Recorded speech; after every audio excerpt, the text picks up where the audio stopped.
오늘 이 히브리서 13장 15절 말씀이 그 앞에 나와 있는 그게 이제 그러므로라고 하니까 반드시 그 앞에 이제 다른 말이 또 있겠죠, 그죠? 12절에도 그러므로가 있습니다. 그러므로. 6절에도 보면 그러므로라고 있습니다. 이 그러므로라고 하는 것은 앞절을 연결하면서 이게 중요한 말을 이제 하면서 결론적인 어떤 중요한 내용을 딱 선포할 때 그러므로라고 주로 그렇게 많이 표현합니다. 그래서 그러므로 우리는 예수로 말미암아 항상 찬송의 제사를 하나님께 드리자. 왜 이게 여기서 그러므로가 왜 나왔을까? 여기 보면 13장 쭉 가다가요. 저기 그 8절부터 보십시오. 8절. 예수 그리스도는 어제나 오늘이나 영원토록 동일하시다. 그러면서 예수 그리스도께서 우리에게 하신 일을, 그분이 어떤 분이신가 하는 것과 예수께서 우리에게 하신 일을 쭉 이제 설명하고 있는 겁니다. 10절에 보시면 우리에게 제단이 있는데, 잘 보십시오. 우리에게 제단이 있는데 장막에서 섬기는 자들은 그 제단에서 먹을 권한이 없나니 이는 죄를 위한 짐승의 피는 대제사장이 가지고 성소에 들어가고 그 육체는 영문밖에 불사납니다. 지금 여기 보면 우리에게 제단이 있는데 장막에서 섬기는 자들은 그 제단에서 먹을 권한이 없다. 이게 무슨 말일까? 처음에 저는 이해가 안 되는 거예요, 이게. 제단이 있으면 그 제단에서 그 제단에서 이제 제사를 드리고 나면 나오는 그것들을 먹을 권한이 없다. 장막에서 섬기는 자들은 그 제단에서 먹을 권한이 없는 거예요. 근데 왜 장막에서 섬기는 자들은 장막에서 열심히 일을 하고 섬겼는데 왜 그 제단에서 먹을 권한이 없느냐? 그걸 설명을 하는 거예요. 11절에. 이는 죄를 위한 짐승의 피는 대제사장이 가지고 성소에 들어가고 그 육체는 영문 밖에서 불사릅니다. 그러니까 장막에서 섬기는 자들은 대제사장도 아니고, 그죠? 어떤 그런 그 제사와 관련된 권한을 가지고 있지 않기 때문에 그들은 그 제단에서 먹을 권한이 없다고 말합니다. 그래서 12절에 보면 그러므로 예수도 자기 피로써 백성을 거룩하게 하려고 성문 밖에서 권한을 받으셨다. 그래서 우리도 그의 치욕을 짊어지고 영문 밖으로 그에게 나가자. 영문 밖에 계시는 예수 그리스도. 영문 밖에 계신 예수 그리스도. 도저히 구원받을 수 없고 어떤 자격도 없는 우리들, 그런 무엇을 얻을 만한 권한이 전혀 없는 우리들이 예수님께서 행하신 그것 때문에 피로써 백성을 거룩하게 하려고 성문 밖에서 권한을 받으신 예수님 때문에 우리는 그 예수님을 통하여 우리가 뭔가를 큰 것을 얻을 수가 있는 거예요. 이게 너무나 중요합니다. 여기에는 연관 도성이 없으므로 장차 올 것을 우리가 찾는다. 그래서 우리가 예수로 말미암아 항상 찬송의 제사를 하나님께 드리자. 이 히브리서 말씀이 어떻게 보면 굉장히 어려워요. 참 이해하기 힘들고 왜 이렇게 복잡한 이 말씀을 하실까?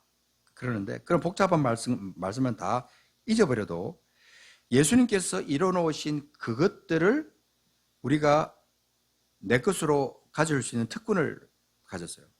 우리가 사실 우리가 잘나서 구원받지 않았잖아요. 그죠? 우리가 잘나서 구원받은 사람이 우리에게 있으면 이건 문제가 심각한 거예요. 우리 중에 우리가 잘나서 똑똑해서 우리가 구원받을 자격이 있기 때문에 구원받은 사람은 아무도 없습니다. 우리가 지은 죄를 생각하면 도대체 하나님 나라와는 상관도 없고 전혀 그럴 수 없어요. 그리고 내가 무언가를 신앙생활 하면서 내가 뭔가를 내 힘으로 뭔가를 할 수 있겠다고 생각하지만 내 힘으로 할 수 있는 일은 아무것도 없어요.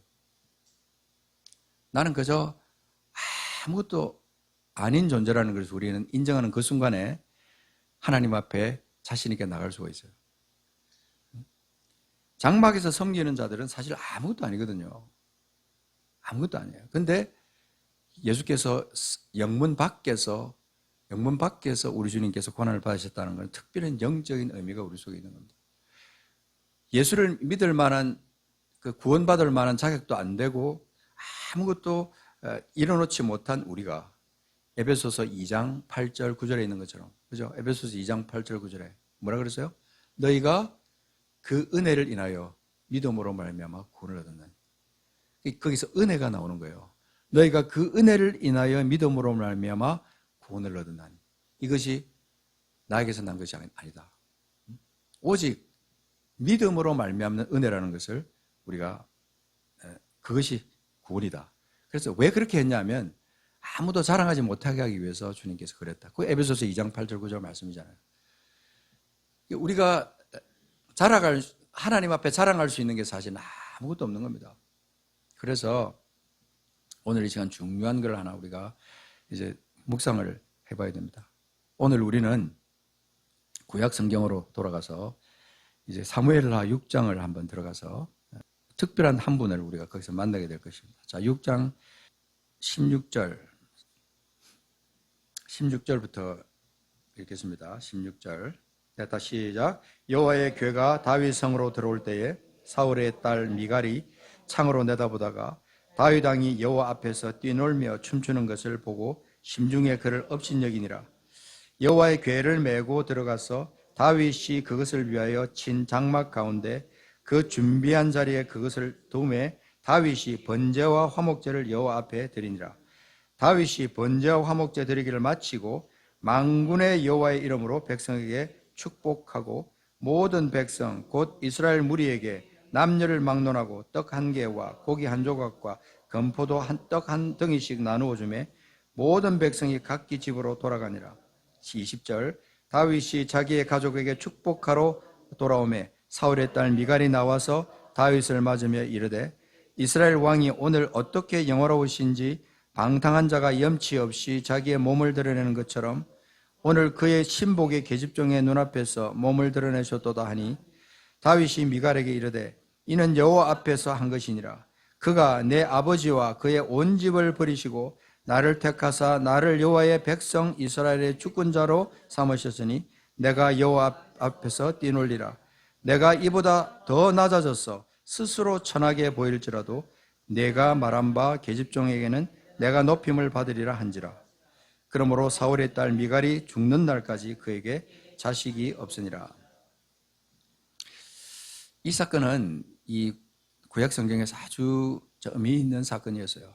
이것이 이제 나중에 역대상 15장에서 또 이게 약간 반복돼서 또 나옵니다. 이게 지금 무엇을 말합니까? 자, 그 전에 14절 한번 가서 보십시오. 14절. 하나님의 궤가 들어올 때 다윗이 한 행동입니다. 14절 시작. 다윗이 여호와 앞에서 힘을 다하여 춤을 추는데 그때에 다윗이 베에봇을 입었더라.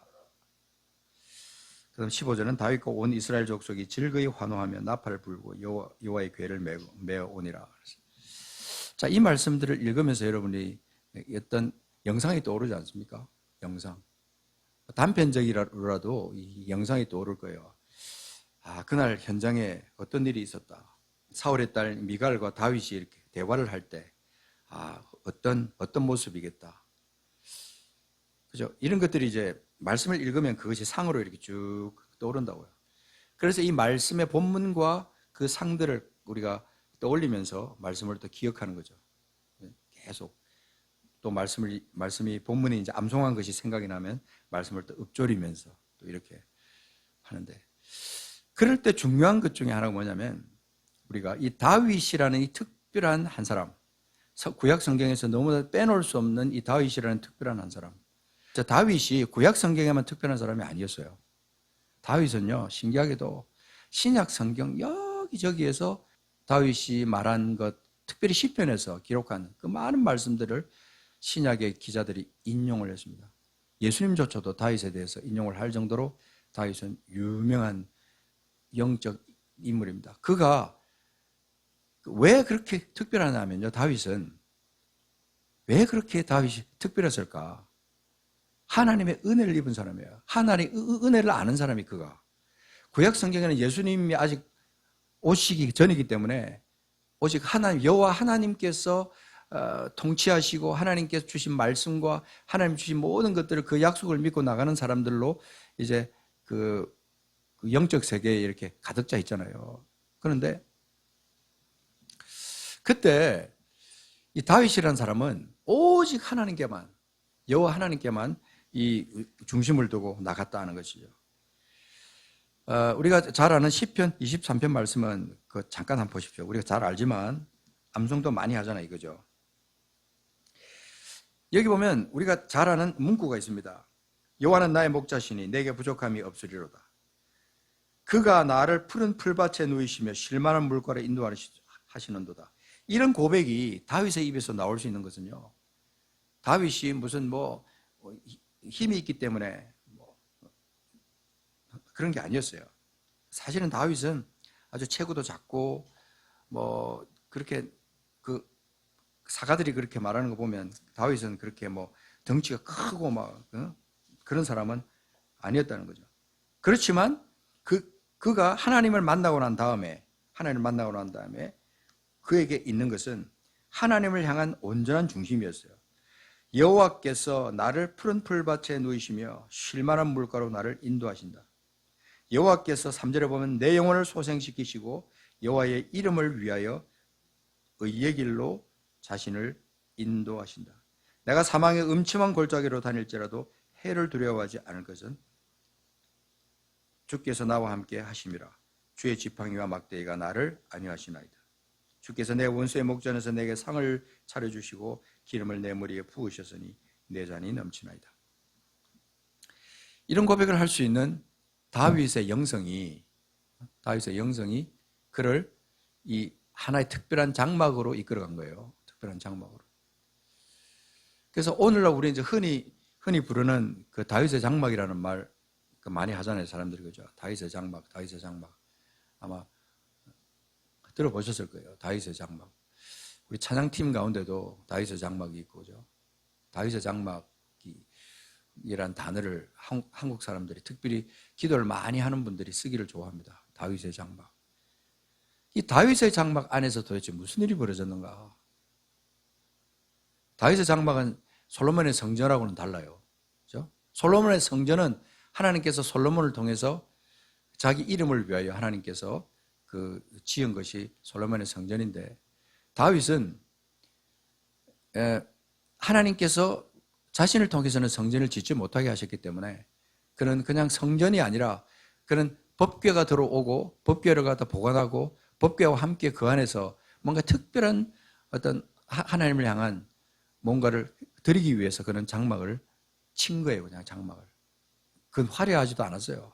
그냥 수수하게만 했을 거예요. 그게 남아있지 않으니까 오늘처럼 사진으로 찍어놓고 영상으로 찍어놓지 않았으니까 없지만은 그 안에 법궤가 있고 거기에 뭐가 있었습니까? 중요한 것은, 자, 17절 다시 사무엘하로 다시 넘어가서 보겠습니다.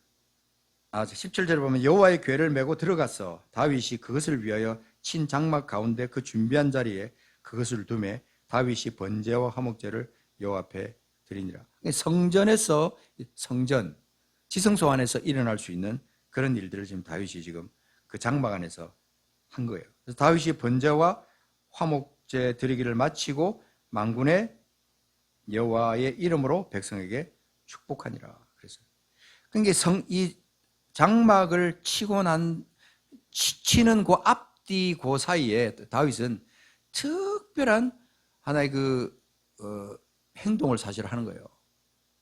특별한 행동이 뭐냐면 기쁨에 찬 행동, 너무나 감격스러운 행동, 감격이 막 속에서 막 올라와가지고 어떻게 참을 수 없는 그런 어떤 그 행동들을 다 다윗은 하는 겁니다. 자, 15절에 가서 보십시오.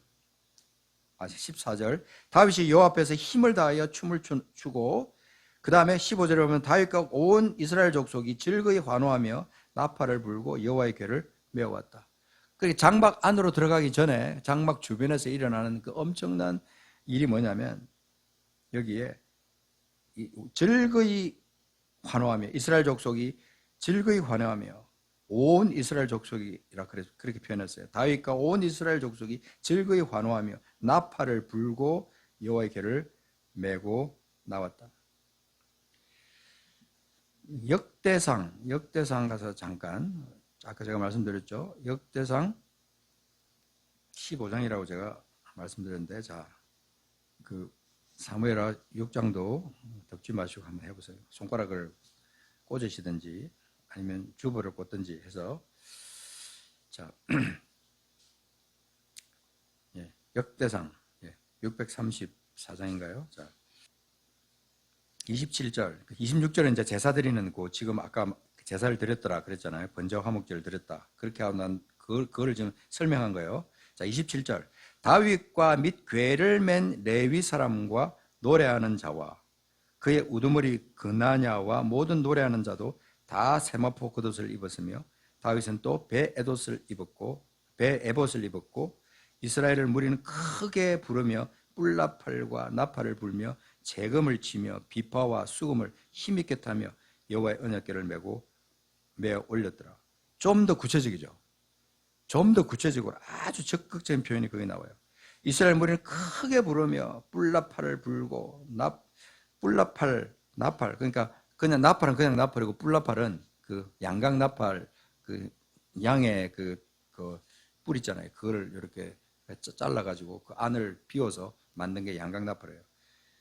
그래서 그거를 불면서 또 나팔도 불고 뿔나팔도 불고 그러면서 재금을 치면서 비파와 수금을 힘있게 타면서 여호와 언약궤를 메고 올라왔다. 그러니까 이 다윗이 친 장막을 둘러싸고 엄청난 영적 축제가 벌어진 거예요. 이건 뭡니까? 다 감사의 찬양이에요. 감사의 제사. 여호와 하나님께서 지금까지 우리를 지켜주시고 함께 하셨고 이제 드디어 우리가 뺏겼던 그 언약궤를 되찾아오면서 하나님께서 이제 우리 민족을 향해서 드디어 큰 일을 행하실 것을 우리는 선포하노라.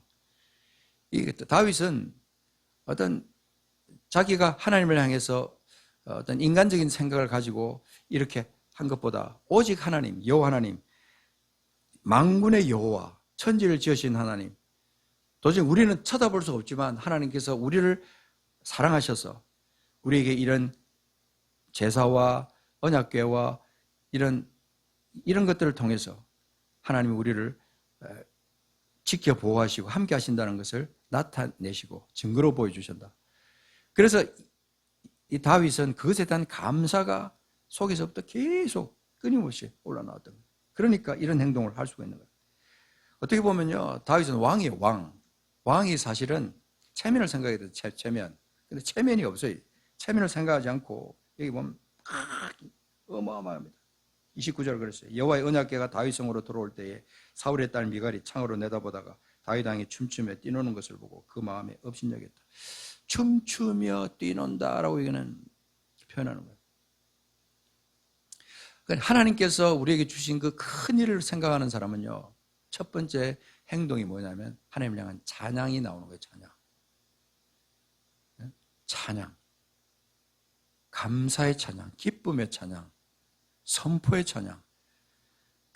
우리 속에 이 구원의 감격이 날 얼마나 있느냐 하는 것은 여러분 각자 따라 달라요. 근데 동일한 것은 뭐냐면 생명을 구원받은 자, 내가 정말 죽을 수밖에 없는 존재였는데 생명을 구원받았다. 내가 사망해서 영원히 그렇게 있어야 될 존재인데 내가 예수 그리스도로 말미암아 그분이 죽으시고 나를 위해서 죽으시며 희생대물이 되셨기 때문에 그리고 그분이 다시 사셨기 때문에 또 그것을 내가 믿기 때문에 내가 지금 그 구원의 감격을 내가 누리고 살아간다. 나는 지금 당장 죽어도 영원한 나라에 계속 이어지만 그것보다 더 놀라운 것은 지금 내가 지금 내가 하나님 나라를 살고 있다는 이 사실, 이 감격이 너무나 크다는 거예요. 이거 감격하지 않는 사람이 어떻게 그리스도인이라고 말할 수 있어요? 말이 안 되는 거죠, 그죠? 어떻게 이런 감격을 가지고 살면서 찬양하지 않고 그냥 밋밋하게 그렇게 살아갈 수 있냐? 성품이 그 사람은 나는 원래 그렇게 나는 조용한 사람이요. 그렇기 때문에 나는 찬양을 해도 찌끄맣게 하고 나는 그냥 나는 성격이 그래요. 정말 감격하면요. 목이 터져라고 우리가 사실 찬양할 수 있고, 그잖아요. 하나님 앞에 예배하는 그 시간이 그렇게 기다려지고, 그러는 그런 감격이 있는 거죠. 그래서 예배에 가서 성도들과 함께 한 목소리로 하나님 앞에 곡조에 맞춰가면서 하나님 앞에 찬양할 것, 그 아름다운 소리를 함께 내가 느끼면서 하나님께 영광 돌릴 것, 이런 것들을 생각하면 막 감격이 솟아나는 거죠. 저는 어릴 때 예수님 만나고 난 다음에 진짜 교회 가는 게 정말로 좋았어요. 저는 학교 끝나고 나면 저는 이제 가방 메고 그냥 바로 교회로 갑니다. 왜냐하면 우리 교회가 우리 집으로 가기 위해서 통과해야 되는 지점에 있었거든요. 그래서 지금 생각하면 그것이 참 복이었어요. 가방 메고 바로 교회로 가가지고 거기서 또 말씀도 읽고 또 기도하고, 내가 또 해야 될 일, 뭐 주일날 내가 아이들 가르칠 때 해야 될 거 이런 거 챙기고 이러고 이제 올라가고. 그러면 그 교회에서 집까지 가는 그 길이 찬양의 길이었어요. 찬양의 길. 내가 매일 기쁘게 주의 뜻을 행함은, 순례의 길 행함은 주의 팔이 나를 안보함이요, 내가 주의 큰 복을 받는 참된 비결은 주의 영이 함께함이라. 성령이 계시네, 할렐루야 함께 하시네, 좁은 길을 걸으며 밤낮 기뻐하는 것 주의 영이 함께함이라. 이런 감격 속에서 이렇게 찬양을 하면서 가는 거예요. 지금 생각해 보면 하나님께서 제게 주신 그 구원의 감격을 그때만큼 크게 누리면서 산 적이 또 있었을까 싶을 정도로 그때 구원의 감격이 진짜 컸어요. 근데 그 감격이 중간에 신학교를 다니고 하면서 그 감격이 사실은 좀 식었다기보다도 어떤 데는 그냥 일에 치여가지고 그냥 이렇게 눌려져 있던 것이 요즘 다시 회복되는 것 같아요. 요즘. 아이고, 목사님이 어떻게 그럴 수가 있어요? 아니에요. 좀 더 오랜 기간 동안 저는 사실은 부끄럽게도 그런 삶을 살았어요.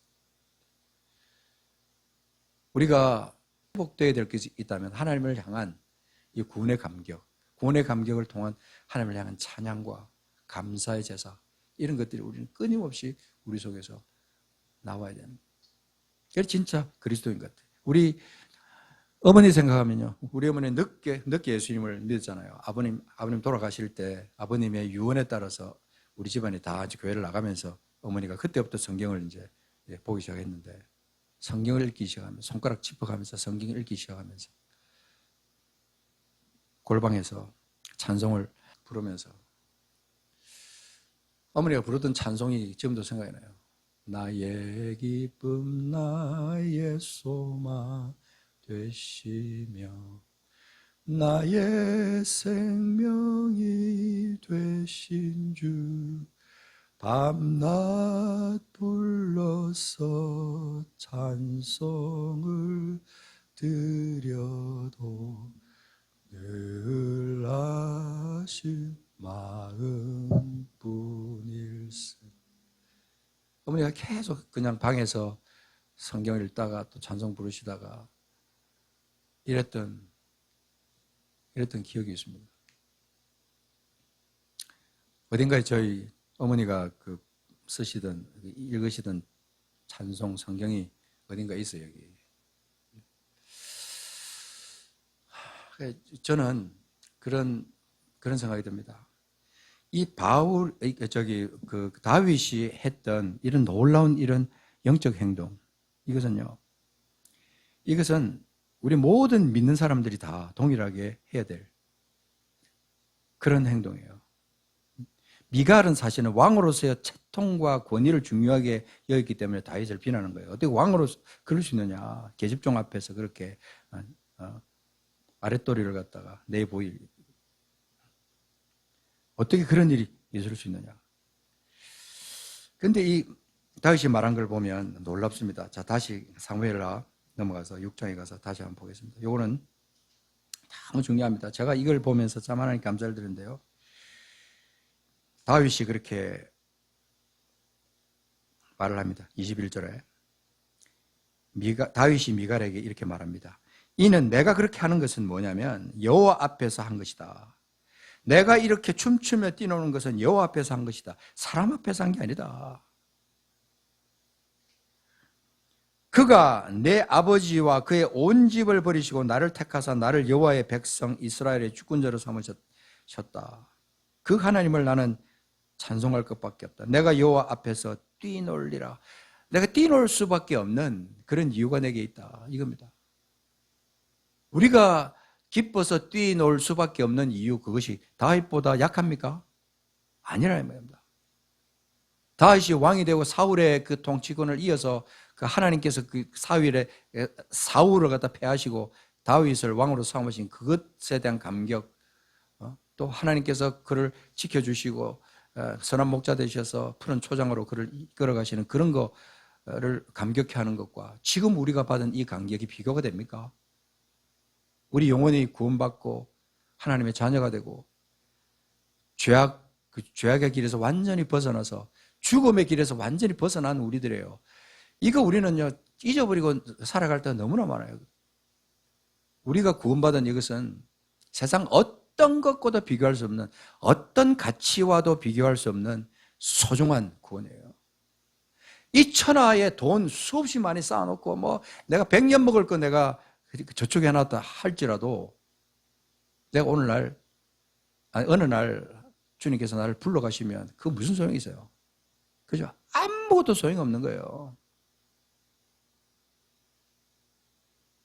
내가요, 건강을 내가 지키기 위해서 아무리 열심히 운동해도요, 사실은 수완은 하나님께 달려있기 때문에 상관이 없어요.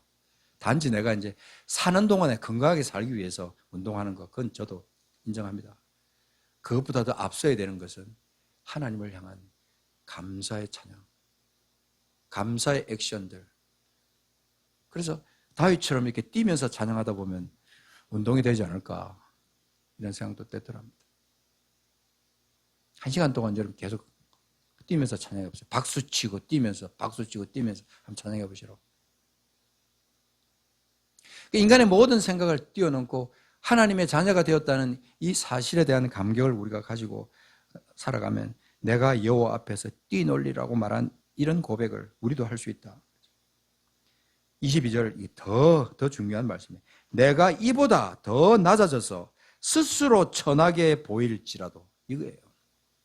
내가 하나님을 찬양하고 내게 이런 엄청난 하나님, 창조주 하나님이 나와 함께 하시면서 나를 이끌어 주시고 이 이스라엘을 지켜주시고 하신 이 하나님을, 그 하나님 앞에서 내가 이보다 더 낮아져서 옷이 벗겨지는 것보다 이보다 더 낮아져서 완전히 땅바닥에 붙을지라도 스스로 천하게 보일지라도 네가 말한 바 계집종에게는 내가 높임을 받으리라.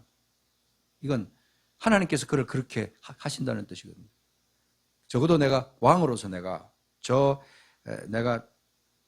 계집종에게는 네가 말한 바 계집종에게는 내가 높임을 받으리라 한지라. 왕의 위치는 그가 알고 있는 거죠. 그렇게 다윗을 비난했던 이 사울의 딸 미갈이 죽는 날까지 그에게 자식이 없었다. 그렇게 말해요. 특별한 기록이에요, 이런 것들은. 성경에 이런 기록들이 자주 나옵니다. 그죠? 우리가 이 성경을 읽을 때 너무 놀라운 그런 적용들을 우리는 해나갈 수 있습니다. 사실 이 성경이라는 것이 참 신비한 거예요, 사실. 이게 어떻게 우리에게 왔을까? 저는 성경을 대할 때마다 우리가 어디든지 갖고 다닐 수 있고, 그죠? 이전엔 지금은 핸드폰에까지 다 들어가가지고 이거 없어도 핸드폰으로 그냥 성경을 보는 시대에 우리가 살고 있는 거예요. 눈을 감으면 그냥 탁 눌러주면 소리로도 나오니까 눈 감으면 눈을 감고도 소리를 들을 수 있고 운전하면서도 들을 수 있고 찬양도 언제든지 우리가 들으면서 소리내서 같이 따라 부를 수 있고 이런 시대에 우리가 살고 있는데 이런 시대에 사는 우리가 어떻게 하나님 앞에 이렇게 다윗처럼 이런 행동을 안 할 수가 있습니까?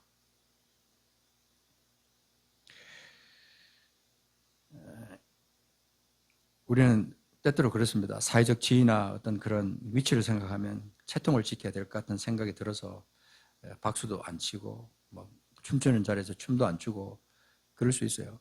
우리 찬양 집회 가면 막 그러잖아요. 막 춤추면서 뛰노는데. 저도 때때로 그랬어요. 그냥 어떤 때는 귀찮다는 생각도 들고 좀 몸이 좀 그렇다 피곤하다 그럴 때는 남들이 막 뛸 때 나도 좀 뛰고 싶은데 그렇지만 이런 체면도 있고 막 귀찮다는 생각도 있고. 근데 그것을 뛰어넘는 우리 안에 있는 중심, 하나님을 향한 하나님 앞에서 하나님을 향해서 내가 춤을 추고 하나님을 향해서 내가 소리 높여서 하나님 앞에 찬양한다고 생각할 때 그것은 하나님 앞에 드리는 것이지 사람 앞에 보이기 위해서 하는 게 아니라는 거죠. 자, 히브리서 13장 말씀. 자, 다시 넘어가서 이제 종기를 짓겠습니다. 예수로 말미암아 13장 15절. 이거 여러분들이 가능하시면 암송 한번 해보세요. 23장 15절. 그러므로 우리는 예수로 말미암아 항상 찬송의 제사를 하나님께 드리자. 이는 그 이름을 증언하는 입술의 열매니라. 입술의 열매라고 말합니다. 참 아름다운 표현이에요. 입술의 열매. 감기가 걸려갖고 목이 콱 씌어갖고 막 소리가 하나도 안 나는데도 여러분 입술의 열매를 한번 이렇게 속으로 밖으로 이렇게 표출해 보십시오. 목이 따갑고 힘들 때도 찬송가를 펼쳐놓고 아니면 아는 찬양을 소리내서 불러보시면 어느 날 갑자기 하나님께서 목소리가 조금씩 트이면서 목소리가 나기 시작하고 저는 그런 경험들을 했었어요. 여러분들도 정말 오늘 여기 보면 이 중요한 표현 하나, 입술의 열매. 예수로 말미암아 여기 속에는 큰 의미가 담긴 거예요. 그 위에 쭉 나오는 그 말씀들이 다 포함되는 거예요. 우리가 아무 자격이 없는데 예수님이 자기 피로써 나를 위하여 나를 거룩하게 하시려고 12절에 나를 거룩하게 하시려고 백성을 거룩하게 하려고 그게 나예요. 자기 피로써 나를 거룩하게 하려고 성문 밖에서 고난을 받으셨나요? 그래서 장막에서 섬기는 자들이 그 제단에서 먹을 권한이 없는데 예수 그리스도로 말미암아 이 하찮은 우리들이 보배로운 존재가 된 거예요. 보배로운 존재. 그래서 우리가 이 장차 올 것을 찾으면서 예수 그리스도로 말미암아 항상 찬송의 제사를 하나님께 드리는 존재가 된다라고 합니다. 그러면서 이제 16절에 나오는 말씀은 뭐냐면요. 연결된 건데 오직 선을 행함과 서로 나눠주기를 잊지 말라.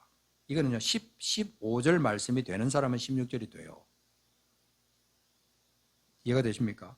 15절 이 말씀이 자기 것이 되는 사람은 16절이 저절로 된다니까.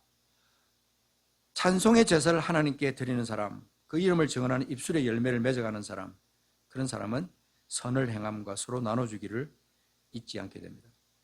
하나님은 이 같은 제사를 기뻐하신다.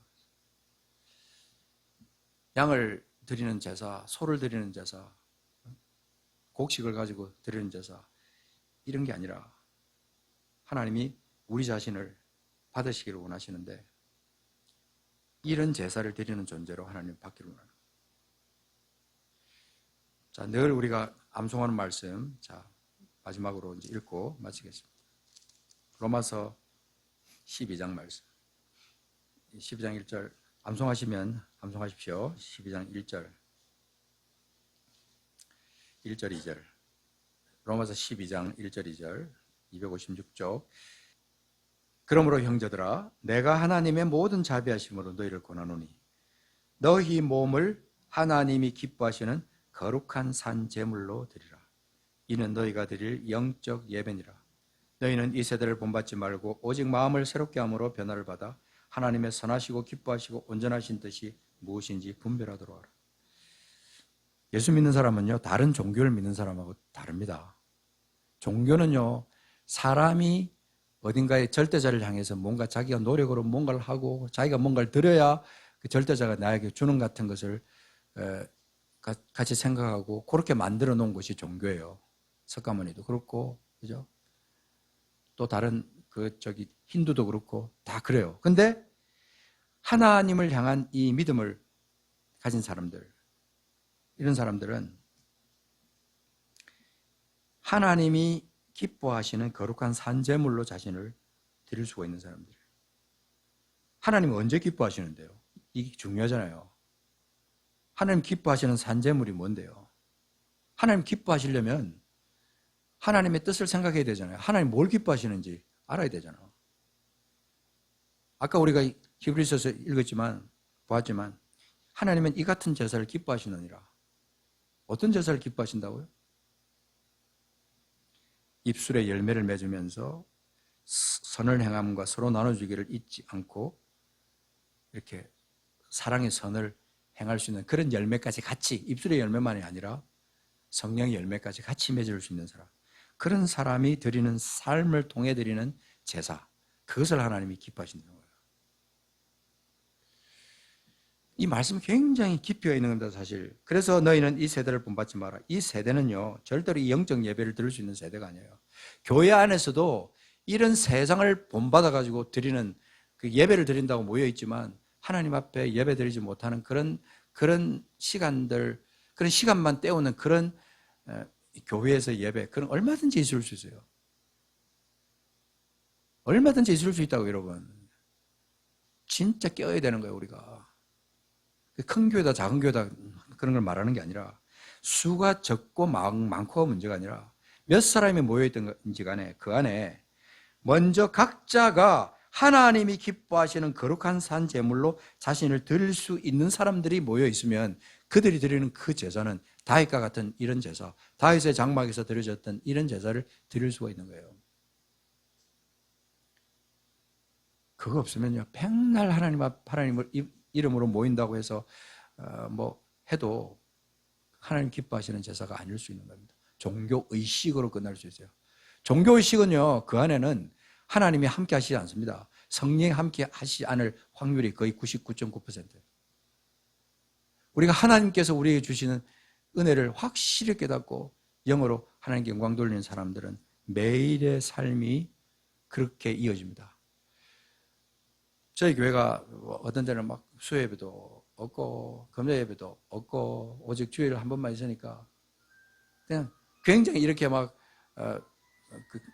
생달교회 성도들은 참 편하겠다 이렇게 생각할 수 있지만 더 하나님께서 주시는 엄중한 그런 말씀들이 우리 속에 있어요. 그게 뭔지 아십니까? 월요일부터 토요일까지 매일의 삶이 하나님께서 주시는 거룩한 날이에요. 매일매일 하나님 앞에 드리는 그 거룩한 제사로 하나님 앞에 드리는 그런 삶을 살지 않으면 여러분의 제사는 실패예요. 그죠?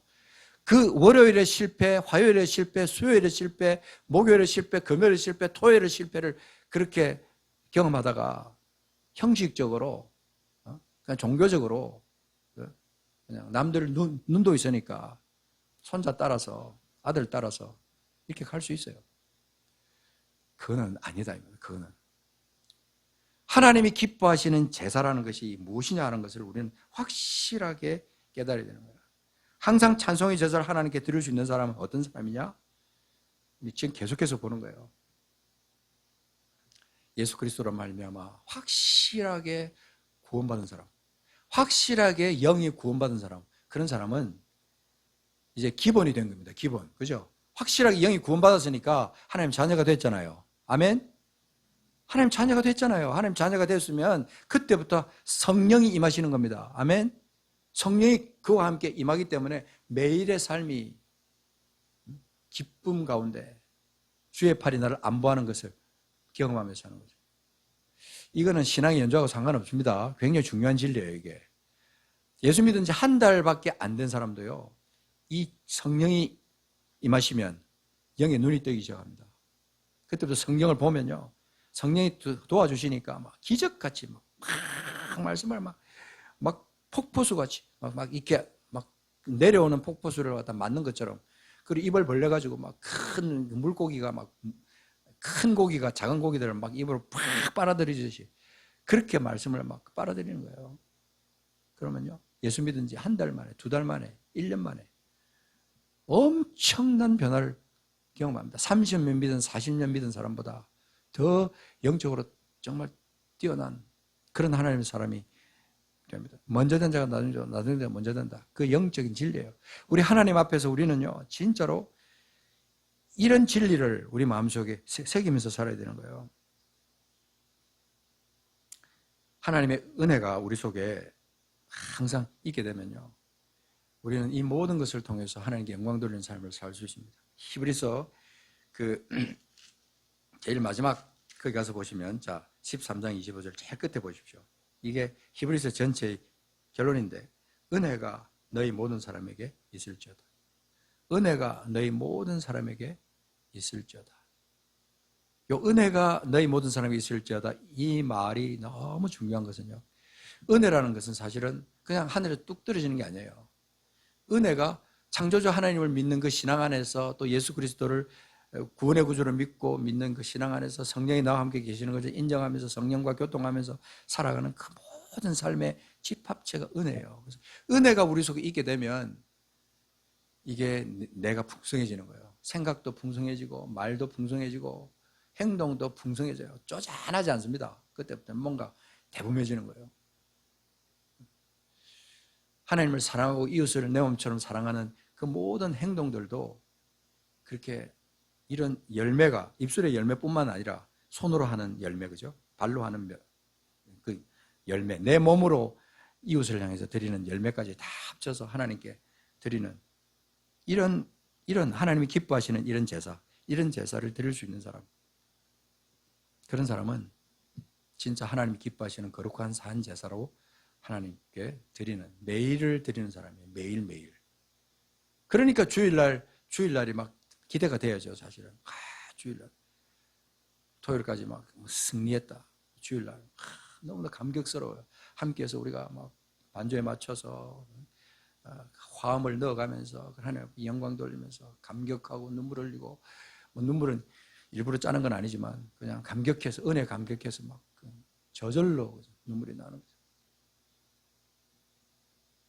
그러고 나서 또 이제 일주일은 또 나와 하나님과의 어떤 그 독대 속에서 아침에 일어나면 말씀을 펼쳐놓고 기도하고 말씀을 읽고, 정해진 또 진도에 따라 말씀 읽기도 하고 암송도 하고, 그러면서 어디 가면은 운전하면서 막 소리 내어가면서, 혼자니까 얼마나 좋습니까? 아무도 없는데 막 소리 내서 막 찬송하고, 기도는 또 뭐 할 수 있는 방언으로 막 기도하고, 혼자니까 막 기도하고. 그렇게 해서 그렇게 하다가 또 다른 사람을 만나게 되고 무슨 일을 하게 되고, 그러면 그 성령의 인도하심 따라서 하게 되니까 지혜로 충만한 거예요. 그러니까 막 모든 하는 일이 풍성한 거잖아요. 그거를 갖다 누가 보느냐? 내 주변에 있는 사람들이 보는 거예요. 그때 그 사람의 삶을 통해서 하나님께 영광을 돌리게 되는 거예요. 이 하나님 기뻐하시는 정말 거룩한 산 제사, 세상을 따라서 사는 게 아니라 하나님의 살아계심을 선포하면서 그렇게 살아가는, 그 다윗이 그렇게 장막에서 뛰어놓는 것처럼 우리도 그런 삶을 살아야 되지 않겠습니까? 지난 한 주간 제가 일본에 가서 함께 예배하고 하면서, 하나님 나에게 내 속에 먼저 이 다윗의 장막이 회복되게 해주십시오. 누가 보든 안 보든 내 안에 다윗의 장막이 먼저 회복되게 해주십시오. 다윗의 영성을 가지고 그렇게 내가 하나님 앞에 혼자 있으면 얼마나 좋아요. 고래고래 막 고함을 질러도 괜찮고 하소연해도 되고. 그래서 회개도 많이 했어요. 제가 회개도 많이 하면서 제가 바라기는 그렇습니다. 목사로서 제가 여러분에게 드릴 수 있는 딱 유일한 말은, 하나님이 기뻐하시는 산제물, 자신이 하나님이 기뻐하시는 산제물이 되고, 그래서 매일의 삶이 하나님이 기뻐하시는 제사를 드릴 수 있는 그런 삶을 사시기를 바랍니다. 그렇게 하셔야 돼요. 반드시 그렇게 하셔야 돼요. 교회에서 아무리 화려한 예배 드리고 해도요, 자기 자신의 1대1로 하나님 앞에 섰을 때 온전한 예배를 드리지 못하면 실패입니다. 여러분, 인생 자체가 실패일 가능성도 있어요. 속고 살 때가 많습니다. 여러분, 직분도 중요하지 않아요. 장로, 권사, 직분도 중요하지 않습니다. 목사까지, 선교사, 그 직분 중요하지 않아요. 1대1로 하나님 앞에 서서 이 하나님이 기뻐하시는 이 같은 제사, 이것을 우리가 하나님 앞에 드릴 수 있는. 그 저는 이제 이 다윗이 참 너무 다윗을 우리에게 주신 하나님을 찬양해요. 다윗 같은 사람을 우리에게 주신 하나님을 찬양합니다. 바울 주신 것도 찬양하지만 다윗을 주신 하나님을 너무 찬양해요. 다윗의 영성이 너무 귀해요. 요즘 제가 이제 말씀을 읽으면서 다윗이 계속 반복해서 나오잖아요. 이랬구나. 다시 한번 새롭게 또 확인하는 그런 축복스러운 시간들. 너무 감사합니다. 이 시간 327장 한번 찬양하겠습니다. 327장 찬양하고 같이 하나님 앞에 기도하는 시간을 갖겠습니다. 327장 주님 주실 화평 믿음 얻기 위해 너는 정성껏 기도했나. 여기서 기도했나도 있지만 정성껏 찬양했나 이것도 바꿔가면서 부를 수도 있습니다. 주님 주실 화평 믿음 얻기 위해 주의 뜻을 따라 그와 동행하면 영생 복락을 누리겠네. 여러분 여기서 말하는 영생 복락은 죽어서 가는 영생 복락 아닙니다. 영생이 나오니까 자꾸 죽어서 가는 것을 생각하는데 그게 아니라 영생을 얻은 사람들이 이 땅에서 진짜 복을 누리고 기쁨을 누리면서 산다 그 뜻입니다. 이 영어 가사도 그래요. 하나님께서 우리에게 주신 은혜가 우리 속에 있습니다. 예수 믿고 구원받은 것은 복 중의 복입니다. 하나님 은혜가 우리에게 너무나 큽니다. 은혜를 받은 우리들이 은혜를 누리며 사는 우리들이 어찌 그 감사의 표현을 하지 않을 수가 있겠습니까? 하나님 향해서 감사의 제사를 올리고 항상 기뻐하라 심하고 기도하라 범사에 감사하라. 데살로니가 전서에 나오는 후서에 나오는 그 말씀처럼 우리가 하나님께서 주시는 은혜 따라 우리가 항상 기뻐하고 심하고 기도하고 범사에 감사하는 우리 감사의 제사를 하나님 앞에 드리는 우리가 되어야 될 것입니다. 이 시간 같이 한번 합심해서 한번 기도합니다. 기도할 때 하나님 이 시간 우리를 붙드소서 우리 영을 새롭게 하소서 주님 함께 하소서. 좀 소리내서 기도해도 됩니다. 남을 의식하지 마시고요. 옆 사람 의식하지 마시고 하나님 앞에 정말 간절한 기도를 한번 올려보시기 바랍니다.